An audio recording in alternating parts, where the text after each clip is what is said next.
The lights were dim in Murphy's Bar, a dirty little place on Nexus Prime where aliens from across the galaxy came to drink and forget their troubles. The air was thick with smoke from a dozen different worlds, and the smell of cheap alcohol mixed with the strange scents of alien bodies. In the corner booth, away from the noise and crowd, sat Zethkar. He was old, even by his species standards. His thick shell bore deep scars from battles fought across the galaxy, and his 4 eyes had seen more death than most beings could imagine.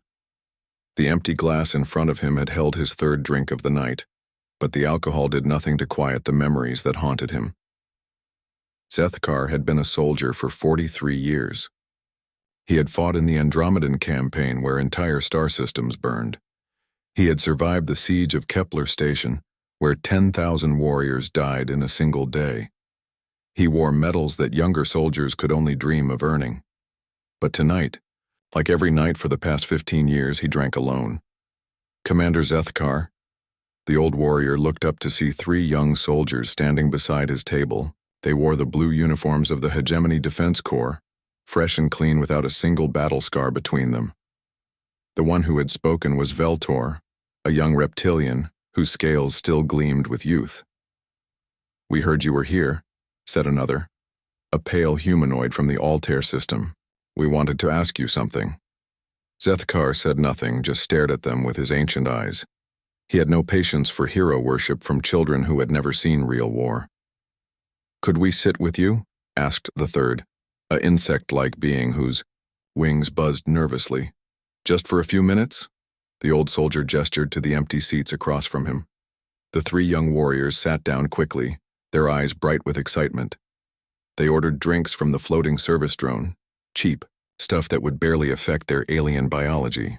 "We know about your service record," Veltor said, leaning forward eagerly. 43 years of combat, more battles than any living soldier. You're a legend." Zethkar took another sip of his drink. "Legends are stories people tell when they don't know the truth. But you were there." The Altarian pressed. "The Andromedan campaign, the rebellion of the outer worlds, the siege of Kepler Station. You saw it all." "I saw too much," Zethkar replied quietly. The 3 young soldiers exchanged glances. They had expected war stories, tales of glory and victory. Instead, they found a tired old warrior who seemed to carry the weight of the galaxy on his shoulders. "What was the worst battle you ever fought?" the insect being asked softly. Zethkar was quiet for a long time. He stared into his empty glass, seeing reflections of memories he wished he could forget. The cantina noise seemed to fade away as he traveled back in time to a place he had tried to leave behind. "The worst battle," he said finally, his voice barely above a whisper. "You want to know about the worst battle I ever fought?" The 3 young soldiers nodded eagerly. "It wasn't against the Andromedans," Zethkar continued. "They were fierce, but they fought with honor. It wasn't against the rebels at Kepler Station. They were desperate, but they understood when they were beaten." He looked up at the young faces watching him intently. "The worst battle I ever fought was against humans." The 3 soldiers burst into laughter. They couldn't help themselves. Humans were barely a footnote in galactic history. They had only discovered faster than light travel 60 years ago, making them one of the newest species in the hegemony. Most aliens considered them primitive and weak. "Humans?" Veltor chuckled. "Come on, Commander. Everyone knows humans are harmless. They're farmers and merchants. They barely have a real military. They use projectile weapons," the Altarian added with a grin. "Actual bullets and explosives, like something from a museum. They're so new to space travel that they still use chemical rockets for short distances." The insect being buzzed with amusement, Zethkar watched them laugh and felt a cold chill run through his old bones. These young fools had no idea what they were talking about. They had never looked into human eyes and seen the terrible thing that lived behind them. "You think it's funny," he said, and something in his voice made the laughter die instantly.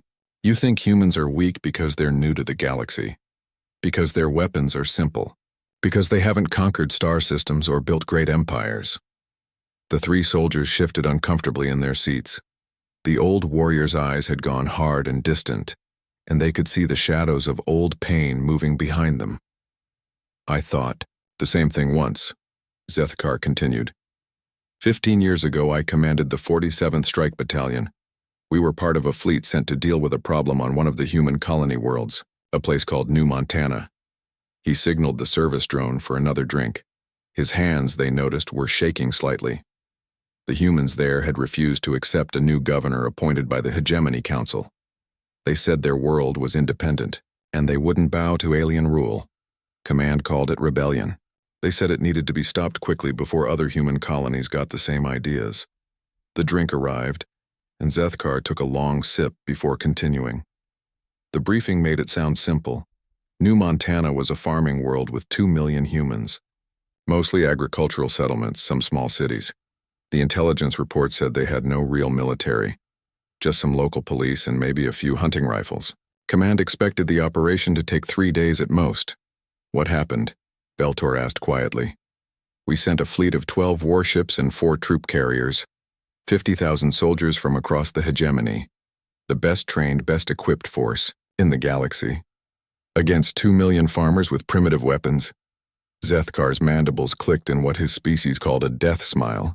We thought we were going to arrest some rebels and install a puppet government. Instead, we learned something about humans that our intelligence services had missed completely. What did you learn? The Altarian whispered. The old warrior looked at each of them in turn, his 4 eyes reflecting the dim lights of the cantina.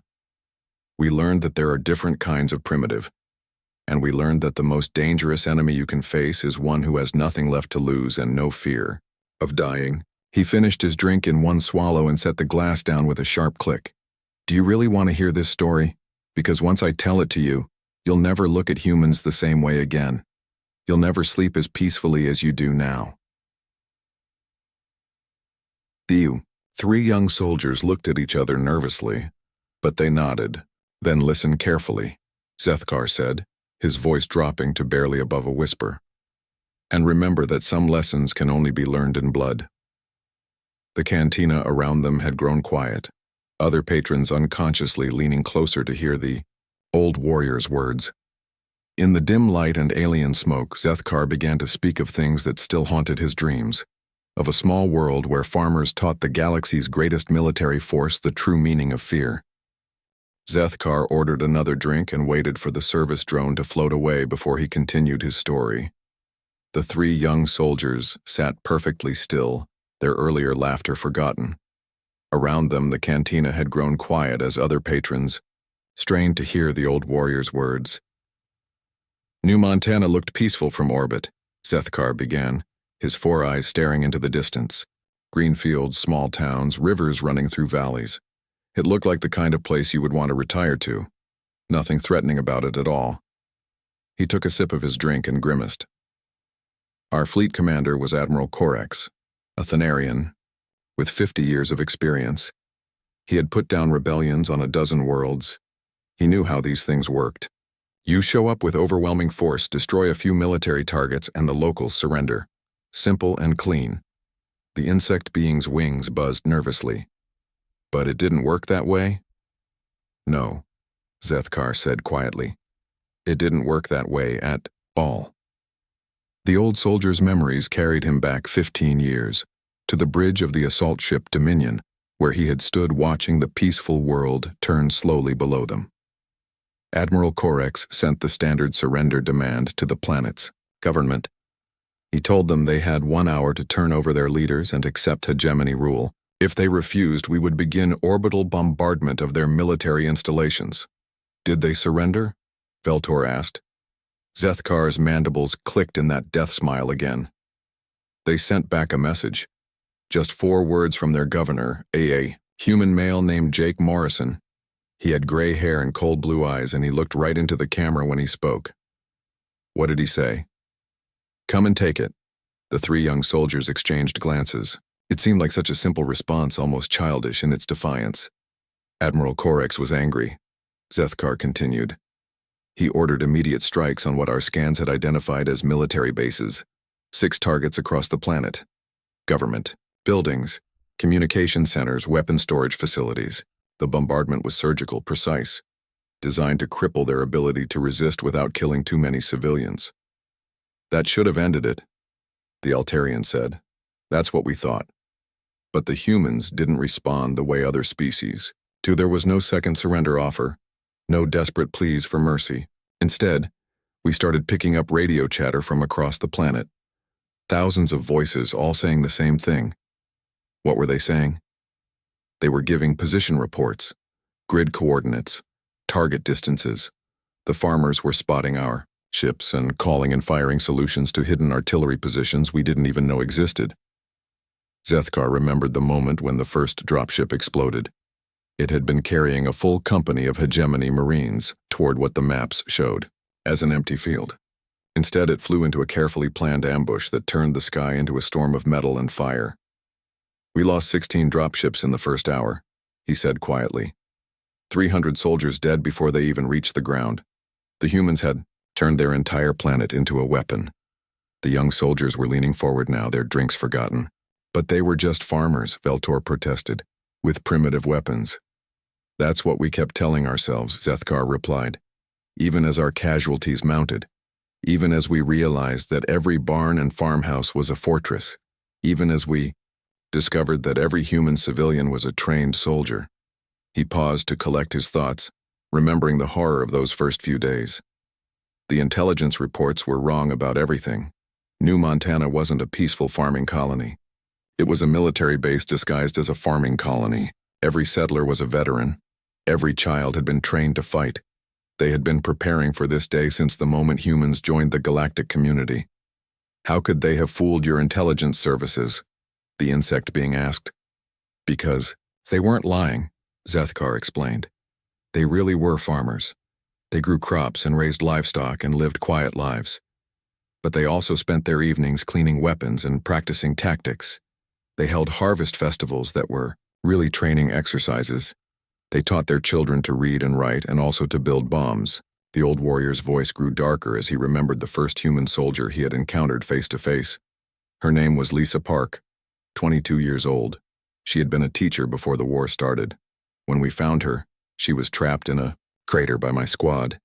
She had been there for 3 hours, bleeding from a leg wound with no food or water. Did she surrender?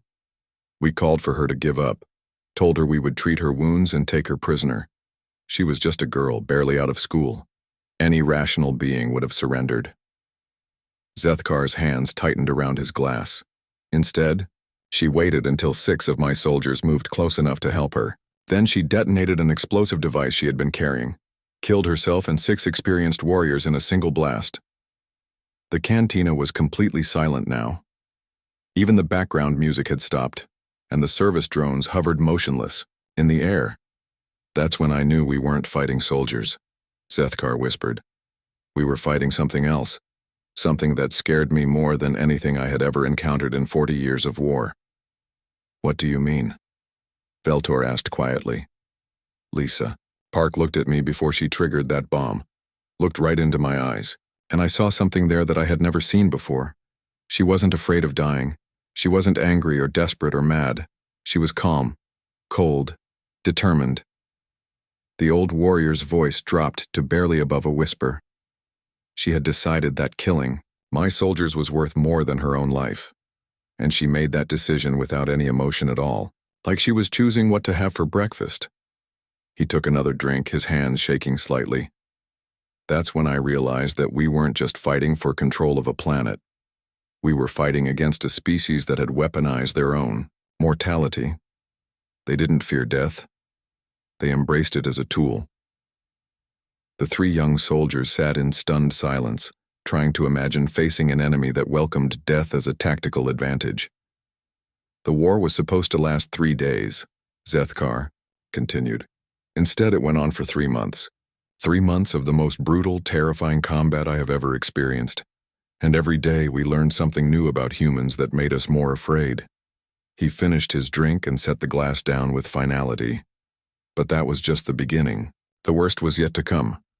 The cantina remained silent, waiting for the old warrior to continue his tale of horror from a small world where farmers had taught the galaxy's greatest military force what real fear looked like. Zethkar sat quietly for several minutes, staring at his empty glass. The 3 young soldiers waited patiently, afraid to break the silence. Around them, The cantina had become as quiet as a tomb. Even the alien bartender had stopped cleaning glasses to listen. The second week was when we realized the humans had evacuated their cities. Zethkar finally continued. We thought they were running away. We were wrong again. He signaled for another drink, his fourth of the night. The alcohol still did nothing to dull the memories. They had turned every building into a trap, every street into a killing field, every doorway into a grave for whoever was foolish enough to walk through it.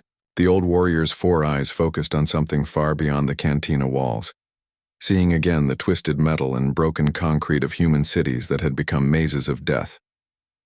My battalion was assigned to clear the city of Haven Creek. Population, 50,000 before the evacuation. We expected to find empty buildings and maybe a few snipers. Instead, we found hell. Veltor leaned forward. What do you mean? The humans had rigged every building with explosives. Not just military targets, but schools, hospitals, apartment buildings, even children's playgrounds. They would let us take a building, let us think we had secured it, then bring the whole thing down on our heads. Zethkar remembered the sound of collapsing concrete and the screams of his soldiers trapped in the rubble. He remembered pulling bodies from twisted metal while human snipers picked off the rescue teams. But that wasn't the worst part, he continued. The worst part was that they were still in the city. Not all of them had evacuated. Some had stayed behind. Soldiers? The insect being asked. Teachers. Store clerks. Parents with their children. Old people who refused to leave their homes. They had all stayed to fight. The service drone delivered Zethkar's drink, and he took a long sip before continuing. There was a school on Maple Street. Jefferson Elementary, I think it was called. We had been taking sniper fire from that direction for 2 days. Finally, I ordered my squad to clear the building. His mandibles clicked nervously as he remembered. The front door was booby-trapped, so we went through a window. The hallways were dark and quiet. Children's artwork still hung on the walls. Little pictures of families and animals and spaceships. Were there children inside? Veltor asked quietly. Yes. 12 children, ages 6 to 14, 3 teachers, 2 parents. They had barricaded themselves in the cafeteria and turned it into a fortress. Zethkar's voice grew even quieter. The leader was a human male named Ben Cooper, math teacher, 34 years old, married with 2 children of his own. Before the war, his biggest worry was probably grading homework and planning lessons. What happened? He held us off for 6 hours. 1 human with a hunting rifle and some homemade explosives protecting a handful of children and civilians. He killed 4 of my soldiers and wounded 8 more before we finally cornered him. The old warrior paused, his hands shaking as he lifted his glass. When we broke into the cafeteria, we found something that still haunts my dreams. The children were sitting at small desks and there were lessons written on the blackboard, but they weren't math lessons or reading lessons. What were they? Instructions for field stripping weapons. Diagrams showing how to make explosives from household chemicals, battle tactics written in simple words that a child could understand. The 3 young soldiers stared at him in horror. The humans were teaching their children to fight. Not just the basics, but advanced military tactics. Kids who should have been learning to read were learning to kill.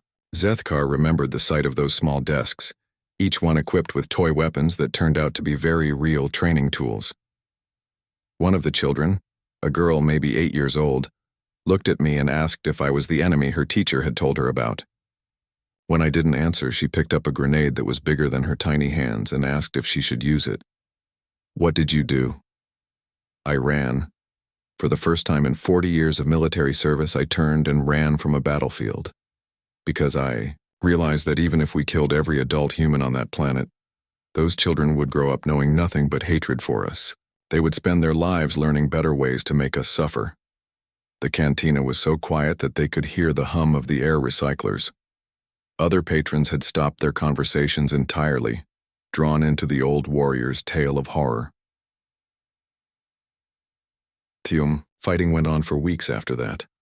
Every day brought new terrors, humans using their own wounded as bait for ambushes, booby-trapping their own dead, using medical facilities as weapon storage and command centers. Zethkar's voice grew distant and hollow. But the moment that broke me completely came during the fourth week. We had captured a human officer, Captain Ryan Blake. He was badly wounded, but still alive. Admiral Corex ordered him brought to the command ship for interrogation. Did he talk? Oh, he talked, but not the way we expected. Instead of giving us military intelligence, he calmly explained something called a dead man's switch. The old soldier finished his drink in one swallow. The humans had planted nuclear devices across their planet, bombs made from old power plant materials and salvaged weapons. If their military command was eliminated, if their population dropped below a certain number, if their resistance collapsed, the bombs would detonate automatically. Veltor's scales had gone pale. They were willing to destroy their own world? Captain Blake looked at our interrogators and smiled. Actually smiled. And he said something I will never forget. You can have our world, but you'll rule over nothing but glass and radioactive dust. How many of your worlds are you willing to trade for this one? The three young soldiers sat in stunned silence, trying to comprehend the magnitude of what they were hearing. That's when we realized we weren't fighting for control of a planet. Zethkar continued. We were fighting against a species that would rather die than submit. A species that would turn their own children into weapons. A species that viewed total annihilation as an acceptable alternative to defeat. He looked at each of the young soldiers in turn. We had superior technology, overwhelming numbers, and 40 years of military experience. But the humans had something we couldn't match. The absolute certainty that death was preferable to surrender. They had weaponized their own extinction. The old warrior's voice dropped to barely above a whisper. And that's when the Hegemony High Command realized they had made a terrible mistake. They weren't fighting farmers with primitive weapons. They were fighting monsters who looked like angels. And those monsters were willing to drag us all into hell with them. The silence in Murphy's bar stretched on for several minutes. Zethkar stared at his empty glass while the three young soldiers tried to process what they had heard. Around them, other patrons sat frozen, afraid to move or speak. Finally, Veltor found his voice. What happened next? Did the hegemony withdraw? Zethkar's mandibles clicked softly. Admiral Corex called an emergency council meeting. All the senior commanders gathered on the flagship to discuss our options. I was there because I commanded the largest ground unit still operational. The old warrior's 4 eyes reflected the dim lights of the cantina as he remembered that terrible day. We had 3 choices. First, we could continue the campaign and accept that we might lose our entire invasion force when the humans triggered their bombs. Second, we could retreat and admit defeat to a species the galaxy considered primitive. Third, we could negotiate. What did the Admiral choose? He chose his career over the lives of his soldiers. He wanted to continue fighting. He said the humans were bluffing about the nuclear devices. He called them cowards who were too weak to actually destroy their own world. Zethkar took a deep breath. That's when Captain Blake made his final offer. Through the communication system in his cell, he contacted the human resistance leaders. Within an hour, we received a formal proposal for negotiated withdrawal. The insect being's wings buzzed nervously. What kind of proposal? Simple terms. The hegemony forces would evacuate New Montana completely. In exchange, human space would be granted full autonomy within the hegemony structure. We would recognize their right to govern themselves and promise never to interfere in human affairs again. And if you refused, then the bombs would detonate in 72 hours, regardless of casualties on both sides. Captain Blake made it very clear that the humans would rather die as free beings than live as slaves. Zethkar signaled for another drink, though his hands were shaking too badly to hold it steady. Admiral Corex was furious. He said we couldn't negotiate with terrorists. He said it would set a dangerous precedent for other rebellious worlds. He ordered the attack to continue. But you didn't continue, the Altarian observed. No, because 12 hours later, we detected massive energy readings from the planet's surface. The humans had activated their nuclear devices and were running final countdown checks. They were actually going to do it. The old warrior's voice grew hollow. With remembered terror, that's when Hegemony High Command overruled Admiral Corex. They realized that losing New Montana was bad, but losing 50,000 soldiers and 12 warships would be catastrophic. The political cost alone would bring down the government. So, you retreated? We negotiated. Captain Blake was brought to the flagship for formal talks. He arrived in shackles, bleeding from his wounds, but he walked into that conference room like he owned it. Zethkar could still see the human captain's face, calm and confident, despite being surrounded by the most powerful military leaders in the galaxy. Blake sat down at the table and laid out his terms again. Complete withdrawal of hegemony forces, recognition of human autonomy, non-interference agreement, and one more thing we hadn't expected.